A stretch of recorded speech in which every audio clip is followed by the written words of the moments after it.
ఇప్పుడే అందిన వార్త 20 కోట్లతో దొరికిన ఎమ్మెల్యే తీవ్ర టెన్షన్ లో ముఖ్యమంత్రి అంటూ వార్తలు అయితే వస్తున్నాయండి. దీనికి సంబంధించి వివరాలు చెప్పడానికి వీడియో చేయడం జరుగుతుంది. చాలా మంది వీడియోస్ ఉన్నారు కానీ సబ్స్క్రైబ్ మర్చిపోతున్నారండి. దయచేసి ఛానల్ సబ్స్క్రైబ్ చేసుకొని బెల్ ఐకాన్ ఆల్ పైన ట్యాప్ చేయండి. ఇటువంటి ఇంపార్టెంట్ ఇన్ఫర్మేషన్ మిస్ అవ్వకుండా మీ ఫోన్ నోటిఫికేషన్ వస్తుందని చాలా మంది మీరు చూస్తున్నారు కానీ లైక్ చేయడం లేదండి. దయచేసి లైక్ చేయండి, ఇన్ఫర్మేషన్ అందరూ తెలుస్తుంది. బీఆర్ఎస్ పార్టీ తరఫున ఖైరతాబాద్ ఎమ్మెల్యేగా గెలుపొందిన తర్వాత కాంగ్రెస్ పార్టీలో చేరిన దానం నాగేందర్ ఇప్పుడు రాబోయే ఎంపీ ఎన్నికల్లో సికింద్రాబాద్ ఎంపీగా పోటీ చేయబోతున్న సంగతి కూడా మనందరికీ తెలిసిందే.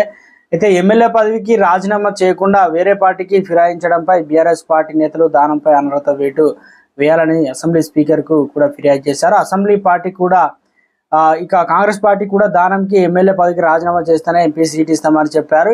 ఈ గొడవ సంగతి కాసేపు పక్కన పెడితే దానం నాగేంద్ర భూ కబ్జాలు కూడా చేస్తారని నేడు రుజువైంది. తన ఇంటి వెనకాల 20 కోట్ల రూపాయల విలువైన 700 గజాల ప్రభుత్వ స్థలం కబ్జా చేసి ఆయన కాంగ్రెస్ చేరక ముందు వరకు కూడా ప్రభుత్వ స్థలం అని బోర్డు పెట్టి కాంగ్రెస్ చేరిన వెంటనే మాయం చేసేశారు.